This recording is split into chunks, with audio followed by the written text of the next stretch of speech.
अस्सलाम वालेकुम नाज़रीन। प्रोग्राम हमारे मुताबिक के साथ मैं हूं इशफाक नियाज़ी। नाज़रीन, आज हमारे इस प्रोग्राम की पहली नशिस्त है और आगे आने वाली तमाम नशिस्तों में और आज की बिलखसूस इस नशिस्त में हम कोशिश करेंगे कि तनकीद बराए तनकीद की पॉलिसी को साइड पे रख के तनकीद बराए तामीर के लिए हम बात करेंगे। ऐसी तनकीद जिसके लिए मुआशरे में, समाज में कुछ मुस्बत हो सके, हम कोशिश वो करेंगे। अपने शो से रिलेटेड, पहली एपिसोड से रिलेटेड अगर मैं आपको कुछ बताना चाहूँ इंट्रो के तौर पे, तो वो ये कि ये जो प्रोग्राम है हमारे मुताबिक, इसमें मैं आपका होस्ट इशफाक नियाज़ी और मेरे साथ इस्लामाबाद स्टूडियो में मौजूद होंगे सीनियर एनालिस्ट जनाब अमजद अंसारी साहब। बहुत शुक्रिया अमजद साहब आपका इस शो का हिस्सा होने के लिए। नाजरीन, इस प्रोग्राम में आगे चल के इंशाल्लाह हमारे साथ मज़ीद लोग जुड़ेंगे, सीनियर एनालिस्ट और जो तज्ज़ियाकार हैं मुख्तलिफ़ इलाक़ों से, वो हमारे साथ इस प्रोग्राम में शामिल होंगे। अगर आज के इस प्रोग्राम की हम बात करें, तब्दीली सरकार का हम जिक्र करें, तो जो ऐसी चीज़ें जो मुश्तरका हो गई हैं, या हम इसको मुश्तरक कह सकते हैं कि ऐसी चीज़ें जो हर ज़बान ज़द-ए-आम हो चुकी हैं, हर बच्चे को, हर बड़े को बखूबी उसका इल्म है, बल्कि किसी अगर अनपढ़ शख्स से भी आप, जो पढ़ा लिखा ना हो, उससे भी आप बात करेंगे तो ये वो भी इसको बखूबी जानता होगा।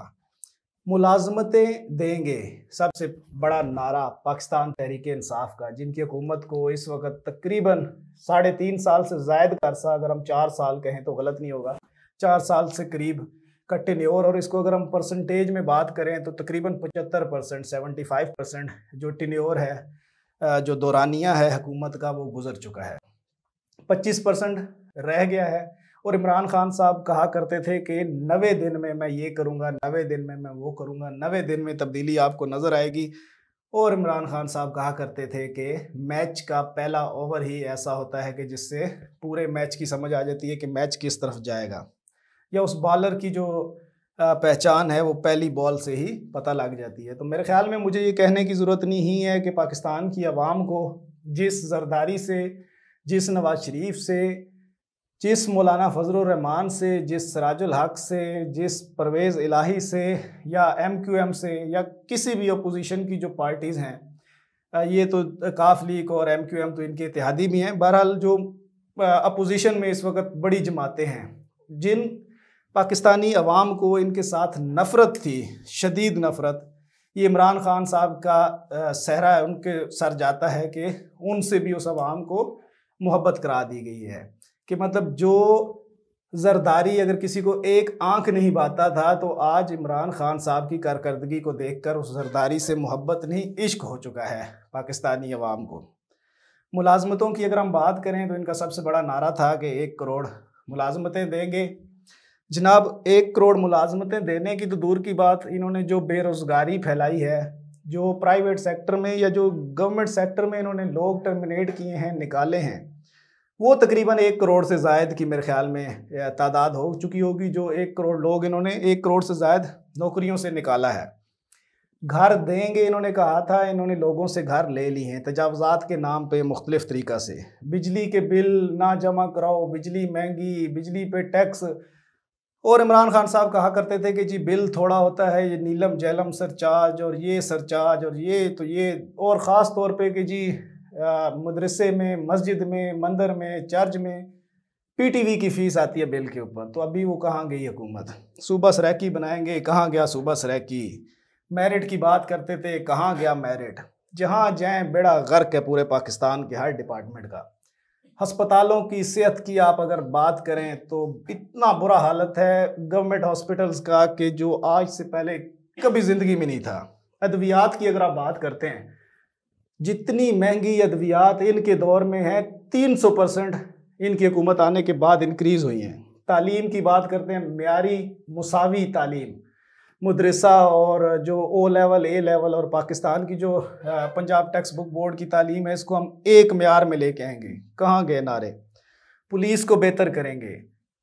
अगर -150 में हम बात करें, -150 में पुलिस को ये पीछे लेके गए, जितनी पुलिस की कारकर्दगी इनके दौर में ख़राब हुई है।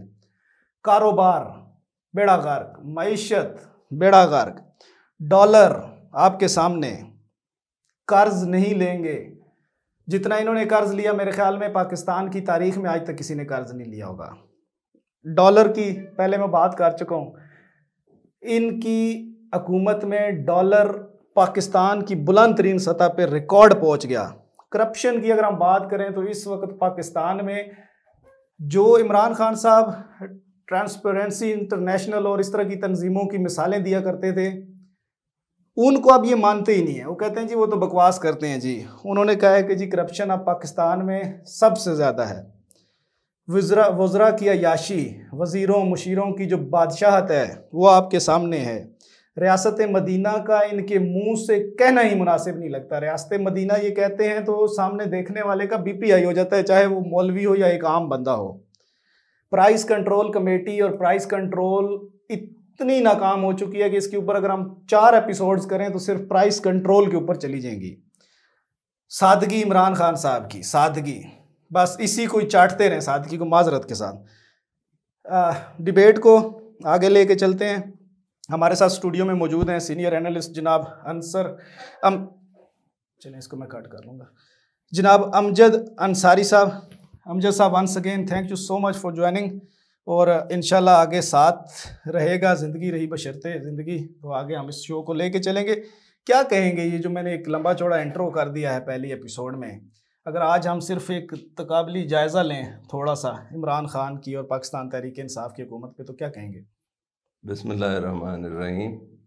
पहले तो मैं आपको अप्रिशिएट करूंगा कि आपने अपने अंदाज में एक नया प्रोग्राम, जिससे कि लोग सही हक़ाइक़ के मुताबिक ग्राउंड फैक्ट्स के हिसाब से ये जान पाएंगे, और उनका हक़ भी बनता है जानने का कि वो उनको पता होना चाहिए कि चारों तरफ जो चीज़ें हो रही हैं उसमें तनकीद ज़रूरी भी होती है, लेकिन तनकीद बराए इस्लाह वाला जो आपने पहलू उजागर किया है, तो बेसिकली जब आप इसको लेकर चलते हैं तो फिर ही आपके मकासद हासिल होते हैं।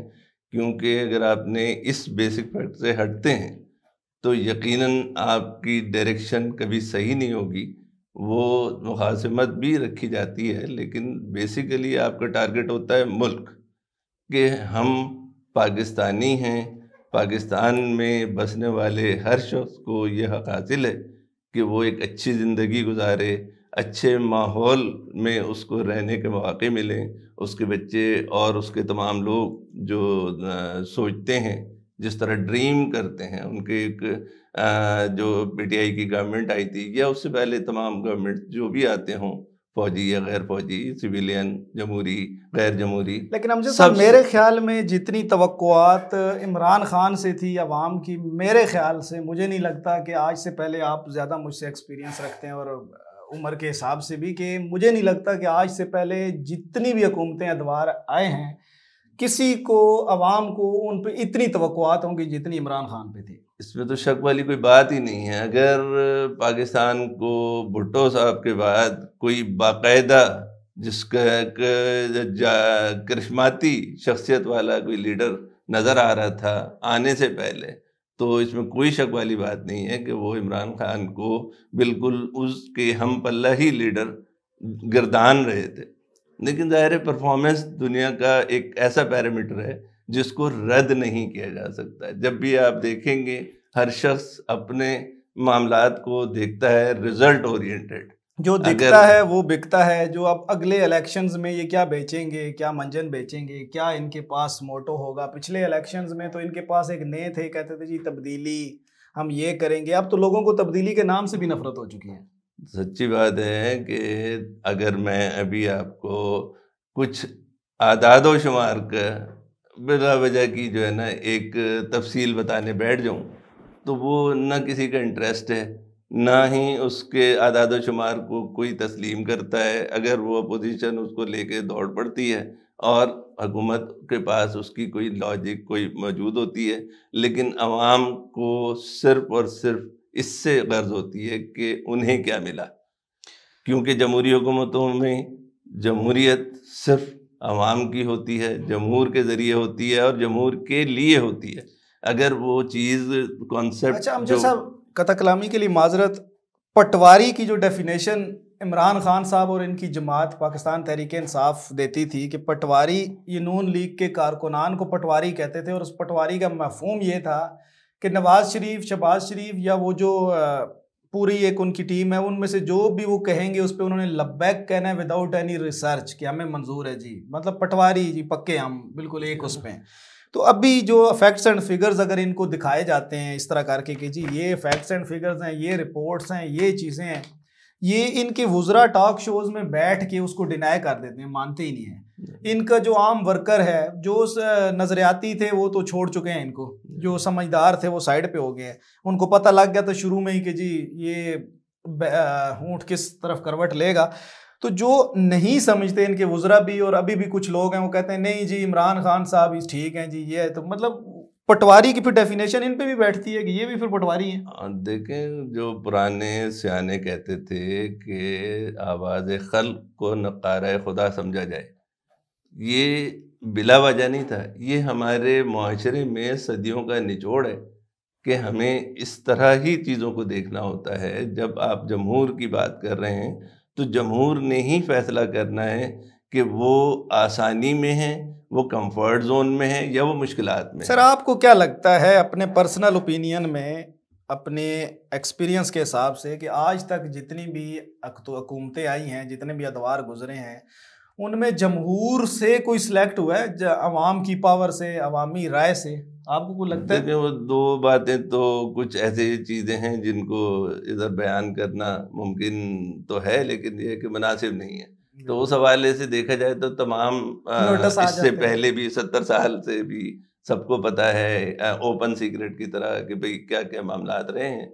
अगर हम वो लेबल वहाँ लगा भी देते हैं मौजूदा हुकूमत पर, फिर भी हर चीज़ की अकाउंटेबिलिटी तो पर्सनली जो पार्टी की सतह पर, हुकूमती सतह पर उसी की होगी जो हुकूमत कर रहा होगा। जनाब, आपने अभी फरमाया कि आने से पहले इमरान खान साहब के अवाम समझ रही थी कि ये करिश्माती लीडर साबित होंगे, तो वो तो बिल्कुल नहीं हुए, इसके ऑपोजिट हो गया। तो आपको क्या लगता है कि क्या ये नाच न जाने आंगन टेढ़ा हम कह सकते हैं, या फिर बंदर के हाथ में बंदूक पकड़ा देने वाली बात है कि जो उसने करना है फिर वो कंट्रोल से बाहर? क्योंकि अब जिस नहज पे ये लेके जा चुके हैं मुल्क को, मुझे नहीं लगता कि अब जमहूरी हुकूमत आए या कि आमरीत आए, डिक्टेटर आए, मुझे नहीं लगता पर्सनली अपने उसके मुताबिक कि वो उसको रिवर्स कर पाएंगे या वापस स्टेबल कर सकेंगे।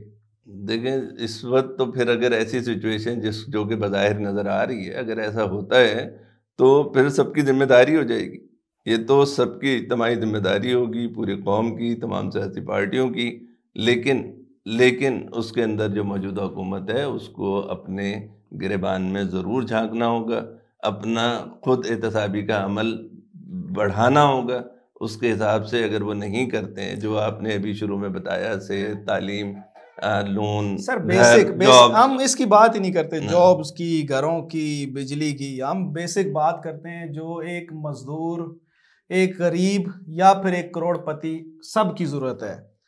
आटा, चीनी, घी, दालें, सब्जी, हम सब्जी, इन चीज़ों की अगर हम बात करते हैं तो बाशऊर अगर एक शख्स है, आप पहले दिन ही हुकूमत में आते साथ ही गरीबों पे पड़ जाते हैं। बेशक तजावज़ात हैं, मैं मानता हूं कि वो गलत हैं, वो तजावज़ात पे बैठे हुए हैं, सालों से कब्जा करके बैठे हुए हैं, लेकिन आप आते साथ ही अपनी हुकूमत का जो एक, जिसको कहते हैं सारी तोपें ही आपने उधर खोल दी, और आपने अपनी तोपों का रुख ही पेट्रोल, घी, आटा, चीनी की तरफ कर दिया। तो एक आम आदमी को आप कहते रहें कि जी डेफिसिट और अकाउंट्स और करंट बैलेंस, ये वो, उसको उन चीज़ों से कुछ भी नहीं लेना देना, पेट्रोल, घी, आटा, चीनी से उसको लेना देना है। इस पे क्या कहेंगे आप? बिल्कुल बिल्कुल, जो आपका तजिया है, यही एक्चुअल पैरामीटर्स हैं जिसमें अवामुन्नास, हम अपर मिडिल क्लास और अपर क्लास को माइनस करके देखना हमें ज़रूरी होता है, क्योंकि वो बमुश्किल 10 से 15% होती है। तो हमें 85%, जबकि अगर सिंपल मेजॉरिटी कौमी असम्बली के हिसाब से देखें जमहूरियत के, तो वो 66% होती है। जबकि पाकिस्तान के अंदर जो lower middle class, upper middle class मिलाकर, और तमाम जो निचला तबका है जो बिलो पॉवर्टी लेवल रह रहे हैं, वो 85% बन जाती है।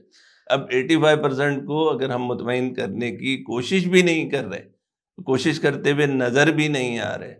अगर हमने कोई लोन लिए सिंगल हैं एक तो चीज, लोन सिंगल लेकर हमें एक कोई चीज, डेवलपमेंट प्रोजेक्ट भी नजर ना आ रहा। बिल्कुल। इसको तो कहा जाता है कि ट्रक की बत्ती के पीछे किसी को लगा देना, कि अगर मैं आपको मैं 10 लारे लगाता हूँ, 10 चीजें कि मैं जी अंसारी साहब आपके लिए ये चीजें करूंगा, आप मुझसे कल पूछ सकते हैं कि यार 10 चीजें आपने कही थी, मुझे कोई 2 तो बता दो, 8 छोड़ दो, कोई 2 चीजें जो आपने की हो इसमें से। तो इसी तरह इनकी भी जो एक लंबी फहरिस्त है, लिस्ट है, उस पर भी अगर हम बात करें, ये तो इतना लंबा प्रोग्राम हो जाएगा कि मेरे ख्याल में इसका इख्तिताम ही नहीं होगा। बुनियादी तौर पर जो मैं समझता हूँ गलती हुई है, उसके अंदर इनको आने के बाद अगर इलेक्टेबल्स को रखना भी था तो उनकी परसेंटेज 30 से 35% तक होनी चाहिए थी। इसी तरफ मैं आ रहा था, बिल्कुल इसी तरफ, कि पाकिस्तान तहरीक इंसाफ का जो नज़रियाती वर्कर था, जो नज़रियाती कारकुनान थे, जो नज़रियाती लोग थे जिन्होंने पाकिस्तान तहरीक इंसाफ बनाई है, वर्ल्ड कप जीता टीम ने, पाकिस्तान की पूरी टीम ने 1992 में। नाम किसका आता है? प्राइम मिनिस्टर ऑफ पाकिस्तान जो अब हमारे मौजूदा हैं, इमरान खान साहब का। इसी तरीके से पाकिस्तान तहरीक इंसाफ को बनाने में बड़े लोगों का नाम है, जिसमें मुझे ज़बानी याद हैं, जो कि अब एक भी उनमें से बंदा इनके साथ नहीं है। जो ग्रास रूट लेवल के सारे थे वो छोड़ गए हैं, जो पैराशूटर्स थे वो सब के सब अभी इमरान खान साहब के साथ हैं। तो ग्रास रूटर और पैराशूटर में मतलब जंग थी, तो पैराशूटर तो जीत चुके हैं। ये तो पाकिस्तान की तारीख का अलमिया रहा है कि सियासी पैराशूटर और पैराट्रूपर्स जो है ना हमेशा कामयाब रहे हैं। उसकी आमतौर पे देखा जाए तो कोई 150-200 फैमिलीज हैं, उनके अराउंड सारी सियासत चल रही होती है। उसका रीज़न क्या है, वो क्यों सर है? ये लेकिन कहा करते अगर थे, इलेक्टेबल्स वो हैं तो भी पार्टी का जो बुनियादी रुकन होता है, जिसने अपने खून पसीने से नहीं, बिल्कुल खून से पार्टी की जो है ना जड़ों में, बुनियादों में वो रंग पैदा किया होता है, जो जिसकी बुनियाद पे पार्टी खड़ी होती है, मशहूर होती है, लोगों के में रच बस जाती है, उसका ख्याल रखना बुनियादी ज़रूरत होती है। जो कि मैंने महसूस किया कि जो पहली गलती जहाँ से पहली टेढ़ी ईंट रखी गई, वो इलेक्टेबल्स को 70% तक इलेक्टेबल्स चले गए और पार्टी का बुनियादी वर्कर वो और इन पीछे चला गया। इलेक्टिबल्स भी माशाल्लाह से इस तरह के हैं कि जो तकरीबन 6 पार्टीज को छोड़ के इनके पास आए हैं। नाजरीन, यहाँ पे प्रोड्यूसर साहब ब्रेक लेने का मुझे कह रहे हैं, वक्त हमारा ब्रेक की तरफ, ब्रेक के बाद इंशाल्लाह आपसे गुफ्तगू होती है। Short break.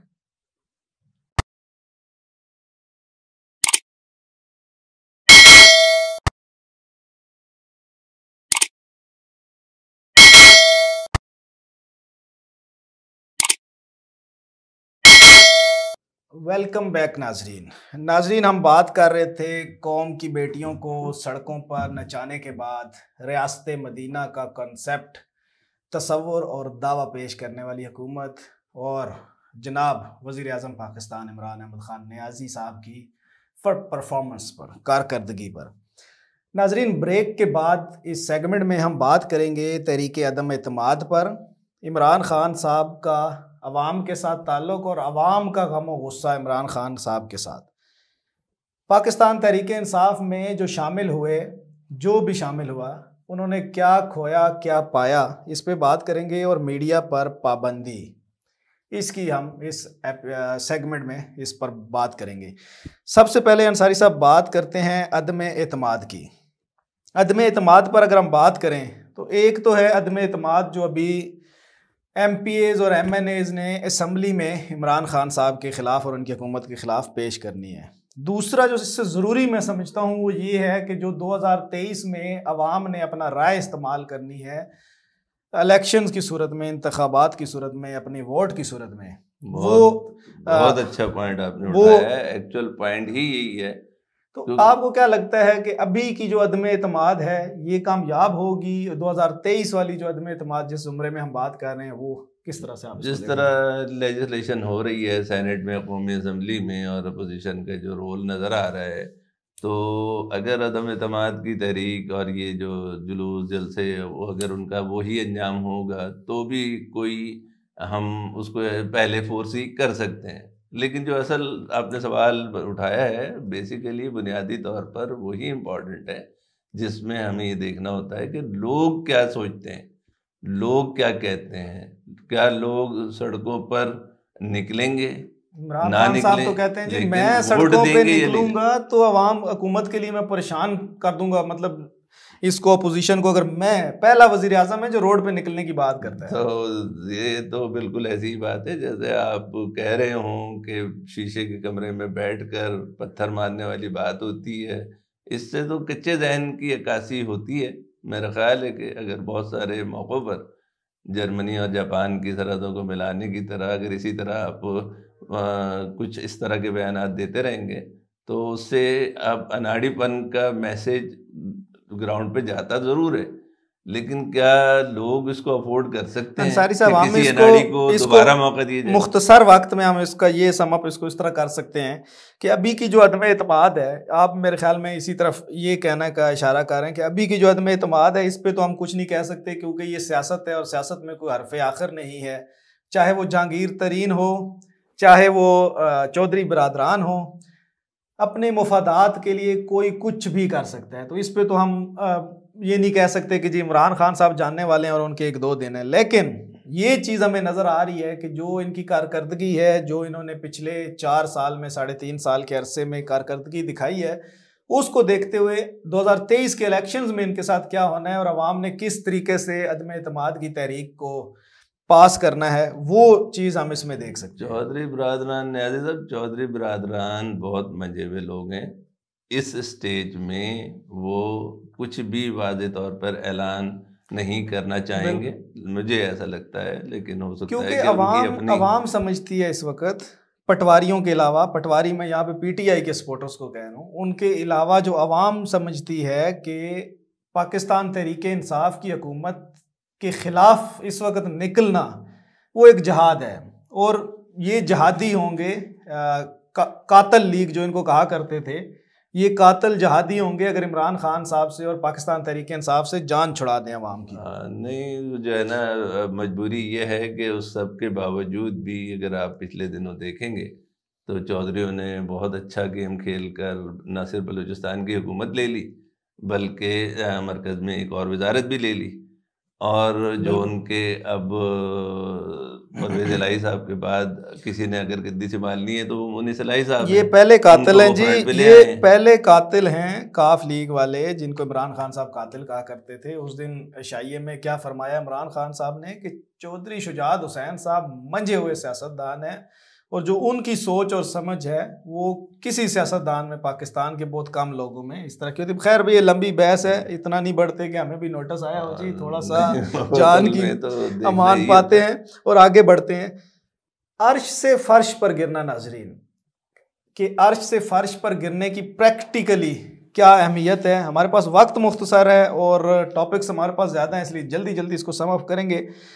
एक नाम डॉक्टर आमिर लियाकत हुसैन, आपने सुना होगा, हर बच्चे बड़े ने सुना हुआ है। क्या थे, क्या बन गए? पाकिस्तान तहरीक इंसाफ से इनका ताल्लुक है, था, बेशक था, अब वो छोड़ चुके हैं, लेकिन पाकिस्तान तहरीक इंसाफ का जो कल्चर है उसमें ये बाखूबी फिट होते थे, बिल्कुल एक मोड की तरह, एक सांचे की तरह। तो डॉक्टर आमिर लियाकत साहब अभी क्या कर रहे हैं, वो क्या थे? आलमी 500 बाअसर मजहबी शख्सियात में उनका नाम था, आलिम ऑनलाइन और रमज़ान ट्रांसमिशंस, और अभी वो क्या कर रहे हैं, टिकटॉक और बेगम के साथ, जो भी आपके सामने है सब कुछ, मुझे तो कहते हुए बड़ा अजीब लगता है। और दूसरा डॉक्टर अताउल्ला खान ईसा खैलवी साहब, इनको भी डॉक्टर ही हम कह सकते हैं, क्योंकि इनकी जो माशाल्लाह पाकिस्तान तहरीक इंसाफ में शामिल होने से पहले इज़्ज़त और रुतबा था। बेशक इज़्ज़त अल्लाह देने वाला है, लेकिन जो इनकी इज़्ज़त थी, मुझे पता है, मैं मियाँ वाली से ताल्लुक़ रखता हूँ, इनको मिलने के लिए एक बंदा सोच नहीं सकता था, तसव्वुर नहीं कर सकता था, इन तक पहुँच और रसाई इतनी मुश्किल थी। और पाकिस्तान तहरीक इंसाफ में शामिल होने के बाद इनका ये आलम है कि अब इनको क्या कुछ सुनना पड़ता है मियाँ वाली में भी। बहरहाल इसी डिस्कशन को आगे बढ़ाते हैं और बात करते हैं जनाब अमजद साहब से। अमजद साहब क्या कहेंगे? न्याज़ी साहब, ये देखिए, बात ये है कि सारी चीज़ों में अगर हमने ये तय कर लिया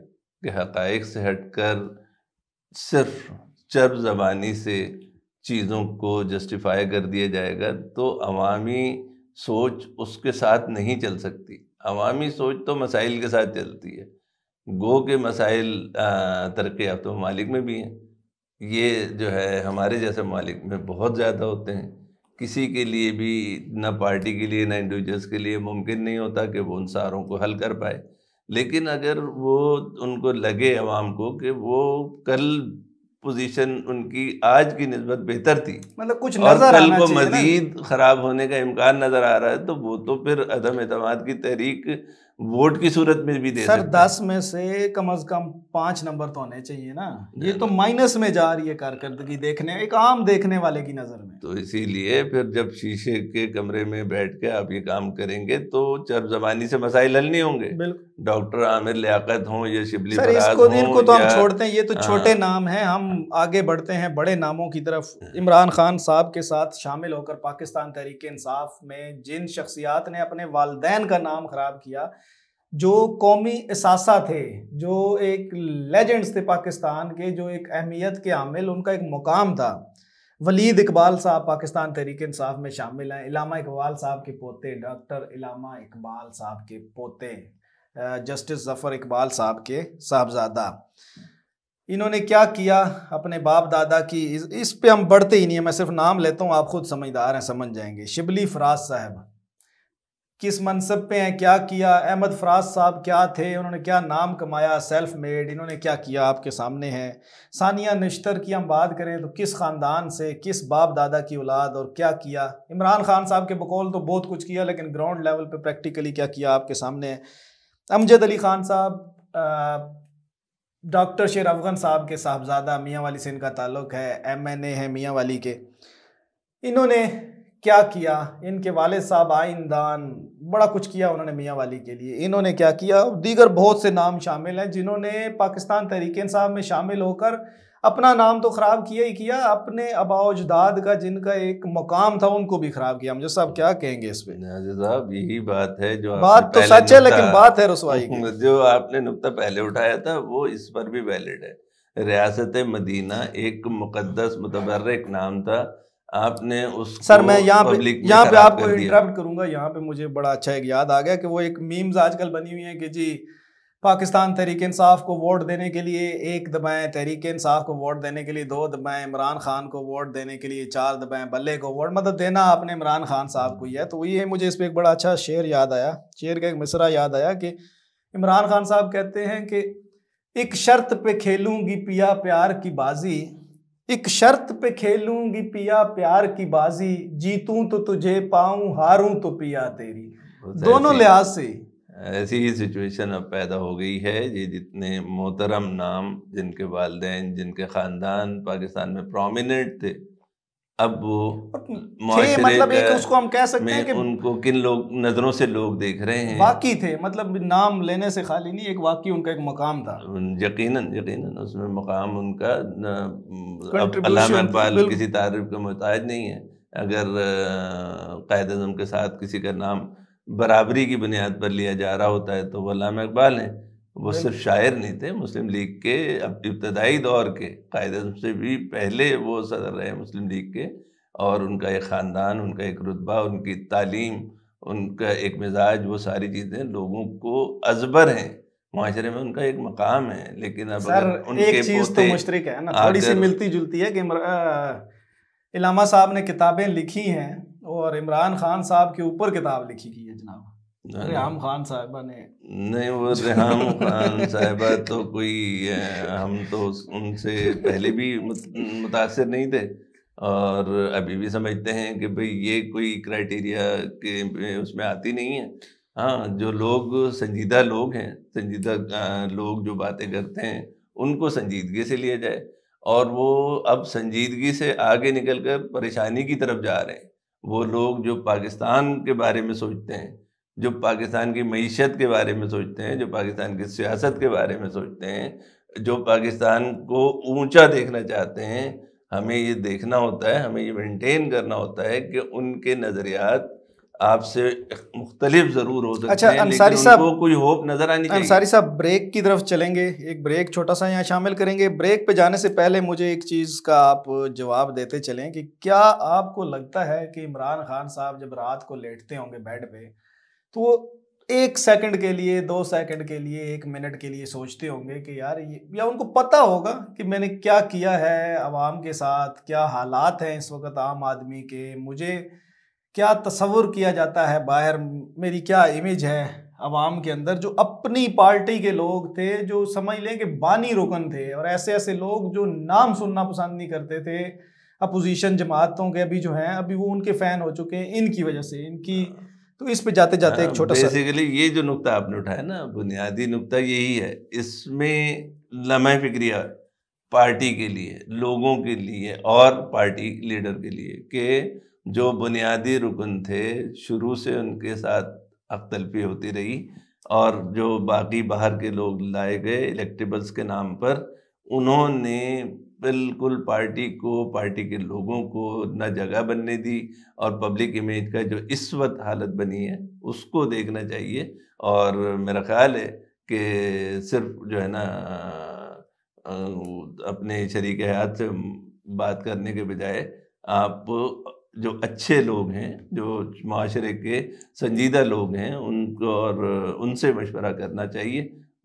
एक कौमी मनाजरा होना चाहिए, कौमी मुज़ाकरा होना चाहिए, उसमें जो चीज़ें डिस्कस हों कि उनको कैसे आगे अंसारी लिया साहब जाए। इसी को आगे लेके चलेंगे। एक छोटा सा कमर्शियल ब्रेक लेते हैं जो कि हमारी मजबूरी है, फिर ब्रेक के बाद इंशाल्लाह इस डिबेट को आगे लेके चलेंगे। नाजरीन, शॉर्ट ब्रेक, ब्रेक के बाद मिलते हैं। ब्रेक मैंने इसलिए लिया है कि मज़े की और डिस्कशन थोड़ा इसको लंबा करें, क्योंकि हमने चलाना है लाइव सॉफ्टवेयर। तो सॉफ्टवेयर पे जितना लंबा चले वो देखने वाले कहते हैं यार लाइव चल रहा है, मजा आता है देखते हुए,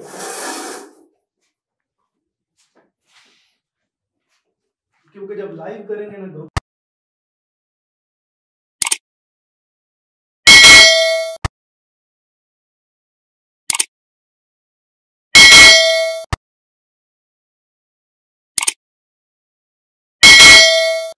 अस्सलाम वालेकुम नाजरीन, वेलकम बैक। प्रोग्राम हमारे मुताबिक में आपको खुशामदीद कहते हैं। नाजरीन, ब्रेक से पहले हम बात कर रहे थे उन शख्सियात का जो कहा करते थे कि मैं लूटा हुआ पैसा मुल्क में वापस लेके आऊँगा। राना सनाउल्लाह को मूँछों से पकड़ कर ये करूँगा, नवाज शरीफ से इतनी रकम लूँगा, जरदारी को रोडों पे घसीटूँगा, ये करूँगा, पैसे लूँगा।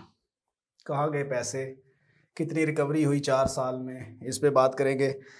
और एक सवाल जो इसमें से जन्म लेता है पाकिस्तानियत का।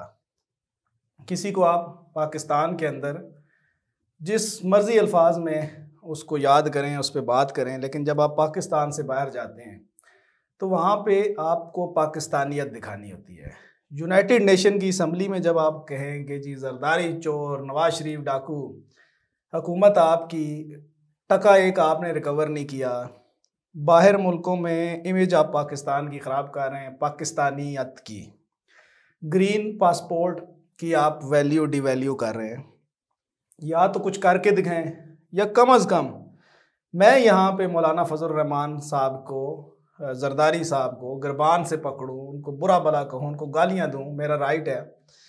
पाकिस्तान से बाहर आपको पाकिस्तानियत दिखानी होती है, वहाँ पे सब एक ग्रीन पासपोर्ट के साए तले होते हैं।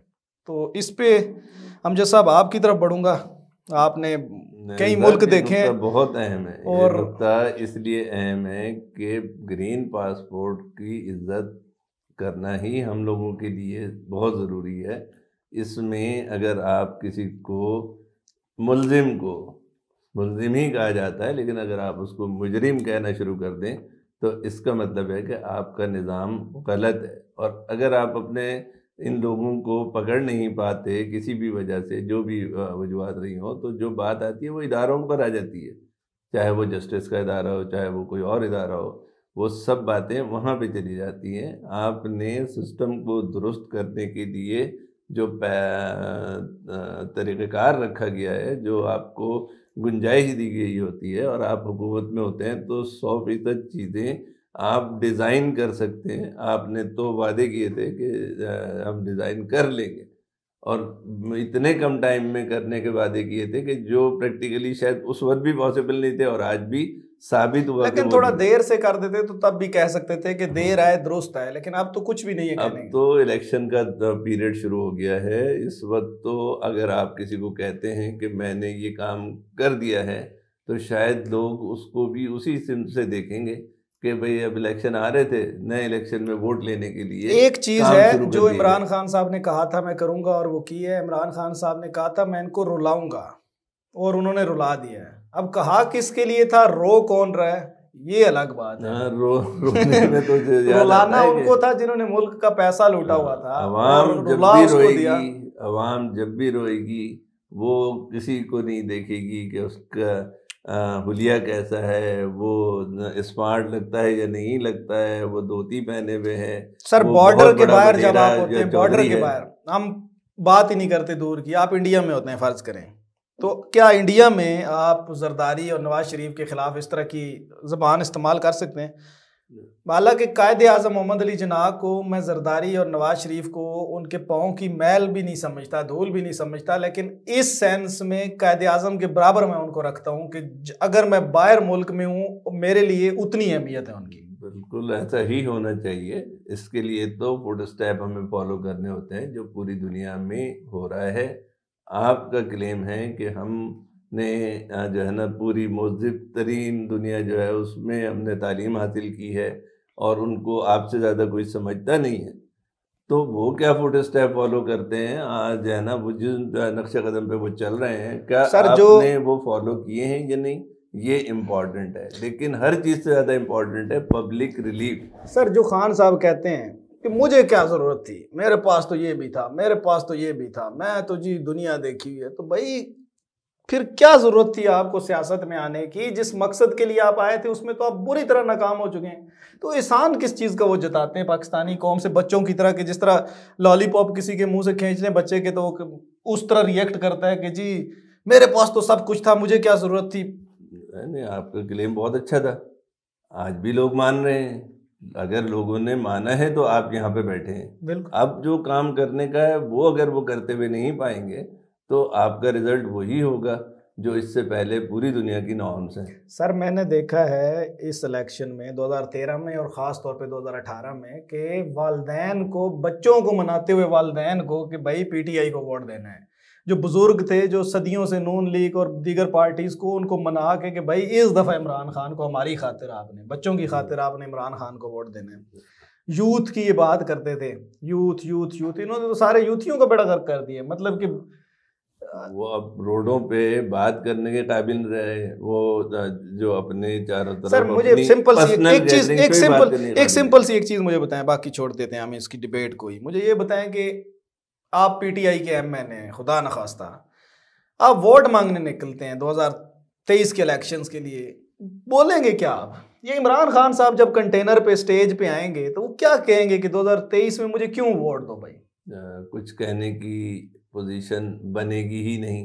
आपने पहले ये सोचना था, आज भी ये सोच लेंगे तो शायद थोड़ा बहुत कुछ कर पाए, लेकिन अगर आपके पास तो क्या लगता है आखिरी ओवर्स में अदम एतमाद है? कहाँ गए शहरियार अफरीदी, कहाँ गए जो असद उमर, और सबसे सर ये तो अभी की बात है, कहाँ गए एडमिरल जावेद इकबाल, कहाँ गए उमर चीमा, कहाँ गए वो लोग पुराने जो इनके साथ थे? जो साथ थे उनको तो आप रख नहीं सके। जो लोग अभी भी सफ़ों में मौजूद हैं वो भी उन पोजीशन पे नहीं है जहाँ पर वो बहुत इफेक्टिवली काम कर सकें। असद उमर के ऊपर अगर आप डॉक्टर इशरत हुसैन जो कि वर्ल्ड बैंक के नुमाइंदे, और अगर आप जो है ना रज़ाक दाऊद जैसे और हफीज़ पाशा जैसे लोग बिठा देंगे तो ये मगरमच्छ तो जो है ना, ख्वाब से कोई अफेक्शन नहीं है। इन्होंने ख्वाब ही वो दिखाए हुए थे ना कि असद उमर, आप कहते हैं कि जी प्रैक्टिस नहीं थी इनकी, असद उमर की जो फेल हुए हैं, प्रैक्टिस क्यों नहीं थी भाई? वो तो 2010 से वजीरे खजाना थे, 2010 से मेंटली उनको पता था कि मैंने जब भी पाकिस्तान तहरीक इंसाफ ने इक़्तिदार में आना है तो मैंने वजीरे खजाना होना है। तो उनकी तो पहले से ही सारी प्रिपरेशन थी, उनकी तो तैयारी थी। और जिस शख्स के बारे में उनका सगा भाई जुबैर असद जो है, जुबैर चौधरी, वो सरेआम कहते हैं कि भाई एक शख्स का म्यार ये है कि वो 60 लाख तनख्वाह लेता था एक यूरिया एंग्रो कंपनी से, तो आप उसको मुल्क का मतलब एक भाई कह रहे, सगा भाई जो एक घर में रहते हैं, कि आप उसको वजीर खजाना बना रहे हैं जीरो तैयारी के साथ, तो क्या कहेंगे इस पे? और ये वो शख्स थे जो रोजाना कहते थे आज पेट्रोल इतने बैरल डॉलर से इस सतह पर पहुंच गया, पूरा दिन कैलकुलेशन से, मेरे ख्याल में कैलकुलेटर घूम गए इनके अब। जीरो तैयारी तो ना कही जाए, क्योंकि बिल्कुल ऐसी सिचुएशन अगर हम माजी में देखते हैं तो हमें मिलती है कि जब भुट्टो साहब जैसा ज़ेर सियासतदान और वो जो है वज़ीर आज़म थे, जब वो आ गए और उसके बाद डॉक्टर मुबशर हसन उन्होंने उनको वज़ीर ख़जाना बना दिया, तो कुछ ऐसी मामलात हुए ज़रूर कि डॉक्टर मुबशर हसन जैसे लिटरेट पर्सन, एजुकेटेड और बहुत ही इफ़ेक्टिव पर्सन भी उन सफ़ों में अपनी पोजीशन कायम ना रख सके। सर तो बहुत सारी चीज़ें हैं सीखने के लिए, बिल्कुल, बताने के लिए। प्रोग्राम का वक्त क्योंकि अख्ताम की जानिब गामज़न है, तो हम को हर सूरत में ऊपर जाना है। बिल्कुल, मेरी, आपकी और पूरे 22 करोड़ अवाम की जिम्मेदारी है कि उनमें से जो लोग ये काम कर सकते हैं कि मुल्क को ऊपर ले जाने के लिए कोई एफर्ट कर सर। सकते लेकिन हैं। हम तो ये कहते थे कि last hope of Pakistan Imran Khan है, मतलब इनके बाद एक वो उम्मीद ही जिस तरह ख़त्म हो जाती है। तो अब मुझे नहीं लगता कि कोई इस तरीके से कोई उम्मीदें इतनी वाबस्ता करेगा किसी के साथ। नहीं, लास्ट होप तो देखें कभी नहीं होती, जो है ना, बड़े बड़े लोग आते हैं, नहीं तो क्या है, अल्ताफ हुसैन साहब संभालेंगे? अगर नहीं रहे तो क्या आप समझते हैं कि चीन खत्म सर हो जो गया? जिनकी ये मिसालें दिया करते थे मोज़े तुन और जो दीगर रजब तैयब उर्दगान, यकीन करें कि उन जो माइंड सेट है वो उनके भी खिलाफ होता जा रहा है कि भाई ये इस तरह है जो इन्होंने कहा था उसके बरक्स है, तो क्या वो किस तरह के होंगे। बहरहाल ये लंबी डिबेट है, इस पे हम बाद में किसी दिन। रैशनल और लॉजिक अप्रोच ही मसाइल का हल है। प्रोग्राम क्योंकि हमारा इख्तिताम की तरफ गामजन है, तो आखिर पे हम थोड़ा सा मीडिया की पाबंदी पर बात कर लेते हैं। मीडिया की पाबंदी पर अगर हम बात करें तो वो एंकर पर्सनस और वो हजरात जो पाकिस्तान तहरीक इंसाफ बनाने में या पाकिस्तान तहरीक इंसाफ को लॉन्च करने में, जितवाने में, मुतारफ़ कराने में, आवाम में उसकी मशहूरी कह लें, एडवर्टाइज़ करने में, हर लिहाज से जिन्होंने साथ दिया, मुबशर लुकमान साहब, अरशाद भट्टी साहब, कई और नाम हैं, बड़े बड़े एंकर्स हैं। और मैं गारंटी के साथ कहता हूँ कि उन्होंने मुखलिस हो के सिर्फ इसलिए कि यार पुराने निज़ाम से हमारी जान छुटेगी, एक सिस्टम होगा, आज़ाद मीडिया होगा, तो इन्होंने तो उन पे पाबंदी लगा दी है, तमाम मीडिया हाउसेस पे पाबंदी, बादशाह सलामत हैं, किसी का एक लफ्ज़ खिलाफ नहीं बोल सकते आप, मतलब बिल्कुल एक सल्तनत उस्मानिया से भी मेरे ख्याल में ये कदीम की इन्होंने बना दी गई है। सिलसिला इसी तरह है। ये तो पॉइंट बहुत इम्पोर्टेंट है जो इस वक्त आप उठा रहे हैं। हमारे भी प्रोग्राम वाकई आखिर की तरफ आ रहा है, लेकिन ये इतना इम्पोर्टेंट पॉइंट है कि जो पार्टी, जो तहरीक सोशल मीडिया से पनप कर उसने इक़्तिदार हासिल किया हो, वो अब सोशल मीडिया पर आने के बाद पाबंदियां लगाए, तो ये तो लम्हे फिक्रिया सर होना सोशल चाहिए मीडिया पे, सबके लिए। पैमरा पे, नेशनल मतलब जो टेलीविजन है हमारे निजी चैनल्स हैं उन पे जो एक बिल्कुल क़वायद व ज़वाबित से हट के चीज़ें हैं, मतलब जमहूरी हुकूमतों की तो ये शान होती है, वो तो पब्लिक को फेस करते हैं। ये तो कहा करते थे कि हम पीटीवी को फेस करते हैं, बल्कि ड्राइव करते हैं। पीटीवी को ये कहते थे हम आज़ाद करेंगे, इन्होंने तो आम चैनल्स का बेड़ा गर्क करके रख दिया। तो इस तरह जो मामलात बनेंगे तो उससे पता चलता है कि कहीं से कोई सोच, जो पुख्ता सोच कहीं से नहीं आ रही। मुल्क को जिन चीज़ों की ज़रूरत है इन हवालों से कि मॉडर्न दुनिया में आपने कैसे चलना है, पाकिस्तान को ऊपर कैसे ले जाना है, पूरी दुनिया में ओपिनियन की बड़ी अहमियत है, और पब्लिक ओपिनियन जो है वो हमेशा आपको रास्ते दिखाता है। उसमें आम आदमी के साथ साथ आप अगर ख़ास आदमी को भी बोलने से रोक देंगे तो फिर आपके पास संजीदा राय देने वाला कौन होगा? बिल्कुल, है ना। तो इसके लिए ज़रूरी है कि आप उन्हें बोलने दें। ये सोचें कि अगर कोई हाइड पार्क में खड़ा होकर एक प्ले कार्ड लेकर भी खड़ा होता है तो कहीं संजीदा फोरम्स पर वो डिस्कस होता है कि ये कार्ड लेकर बंदा खड़ा हुआ था और उसके साथ एक भी आदमी नहीं था, वो अकेला था। बिल्कुल, बहुत शुक्रिया हमजद साहब। मुझे प्रोड्यूसर साहब प्रोग्राम के एंडिंग का ऐलान कर रहे हैं यहाँ पे। नाजरीन हमारा वक्त बहुत शुक्रिया कि बहुत ख़त्म। बिल्कुल, खूबसूरत इंशाल्लाह इसको आगे लेके चलेंगे और आगे मुख्तलिफ मौज़ूआत पे इंशाल्लाह डिबेट करेंगे। नाजरीन, प्रोग्राम का वक्त इख्तिताम होता है। इमरान खान साहब को मैं ये कहना चाहूँगा दो चीज़ें, कि एक तो अपने नाम के साथ न्याज़ी लगा लें, फ़ख्र महसूस करें, कोई गाली नहीं, अल्लाह माफ़ करे। जो लोग इस लंबी बहस में मैं पढ़ता ही नहीं हूँ, मैं छोटी सी एक बस कहूँगा कि इमरान अहमद खान न्याजी साहब, न्याजी नाम के साथ लगा लें, कोई इसमें मजाक खेज बात नहीं है। और दूसरी बात कि तमाम चीज़ें तो आपने महंगी कर दी हैं, तकरीबन कोई चीज़ नहीं बची, आटा, दालें, चीनी, सब्ज़ी, पेट्रोल, हर चीज़। एक चीज़ बच गई है, उसकी तरफ भी आपका मैं इशारा करना चाहता हूँ, नमक सर सस्ता रह गया थोड़ा सा पाकिस्तान में। नमक की भी थोड़ी सी कीमतों को देखिए, ताकि बाकी चीज़ों के साथ, ताकि आपका जो 1 साल रहता है उसमें चीनी और नमक की कीमत भी तकरीबन बराबर हो जाए। नाज़रीन, अपने होस्ट इशफाक न्याजी को अमजद अंसारी साहब के साथ इस्लामाबाद स्टूडियो से इजाज़त दीजिए। मिलते हैं इंशाल्लाह अगले प्रोग्राम में। अल्लाह हाफ़िज़। अल्लाह।